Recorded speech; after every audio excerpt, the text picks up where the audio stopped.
Bonjour et bienvenue à tous. En vous abonnant à notre chaîne, vous ne manquerez aucune de nos vidéos passionnantes et informatives. Qu'est-ce que ETHPOW, ETHW? Ethereum POW, ETHW, est un hard fork potentiel de la blockchain Ethereum avec la prochaine fusion Ethereum. Le merge assurera la transition d'Ethereum au Proof of Stake alors que la version forked resterait sur le Proof of Work. À lire, tout ce que vous avez toujours voulu apprendre sur le merge Ethereum. Ethereum POW se positionne comme étant l'Ethereum Proof of Work original, développé et géré par la communauté. Cela dit, l'Ethereum original serait Ethereum classique, qui est la blockchain Ethereum initiale qui a continué avec l'état d'origine de la chaîne après le piratage, the DAO. Qui sont les fondateurs de ETHPOW? Ethereum POW est soutenu par un groupe inconnu, en quantité comme nom, de mineurs ETH qui se retrouveraient perdants dans cette transition vers le POS. Selon Messari, l'industrie de minage Ethereum, estimée à 19 milliards de dollars, sera obsolète avec le passage au POS. Comme l'Ethereum est miné avec des GPU dédiés, les mineurs ne peuvent pas simplement passer au minage de Bitcoin, miné avec des ASIC. Vitalik Buterin, le fondateur d'Ethereum, a proposé le TC comme alternative, la qualifiant de « chaîne complètement abordable » pour les mineurs ETH actuels. Cependant, les mineurs semblent déterminés à créer l'ETHW.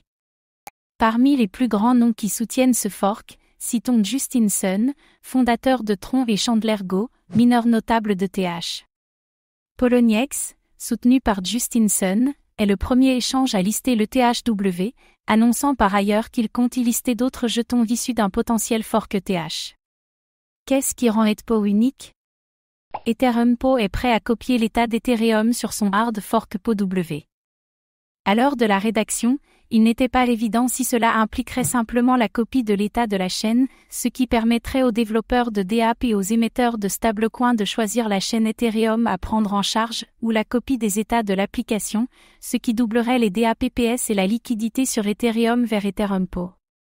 La communauté Ethereum craint que le fork de l'intégralité de la chaîne, des DApps et de la liquidité qui s'y trouvent, ne fasse place à l'exploitation par des front-runners et des MEV du peu de valeur laissée sur ETHPOW au moment du merge. Dans la pratique, cela impliquerait de drainer tous les pools de liquidité de la liquidité POW, forkée, et sans valeur, et de l'échanger contre ETHW, qui devrait initialement conserver une certaine valeur. Plusieurs contributeurs d'Ethereum ont décrit le lancement d'ETHPOW comme étant abusif et un exercice de dumping sur le dos des investisseurs. Plus d'infos sur les différences entre les deux chaînes se trouvent dans notre article Ethereum POS vs Ethereum POW. Combien d'ETHPOW, ETHW, y a-t-il en circulation? L'ETHW étant censé être un fork de la blockchain Ethereum, la chaîne commencerait avec la même offre en circulation que l'Ethereum Proof of Stake. Néanmoins, puisque l'Ethereum post-merge aura un taux d'inflation bien inférieur que celui de sa version POW, les deux chaînes divergeraient dans leur approvisionnement en jetons. Si l'Ethereum POW continue d'être miné, son offre connaîtra une croissance plus rapide que celle d'Ethereum sur POS. Comment le réseau ETHPOW est-il sécurisé? ETHPOW gardera le même mécanisme Proof of Work que le mainnet Ethereum utilisait depuis sa création. Cependant, au moment de la rédaction de cet article, il n'était pas clair si ETHPOW continuerait réellement d'être miné, compte tenu du fait que la bombe de difficulté planifiée est conçue pour rendre le minage sur la chaîne POW impossible. Merci d'avoir pris le temps de regarder cette vidéo. Votre soutien est précieux et nous motive à créer encore plus de contenu de qualité. À très bientôt.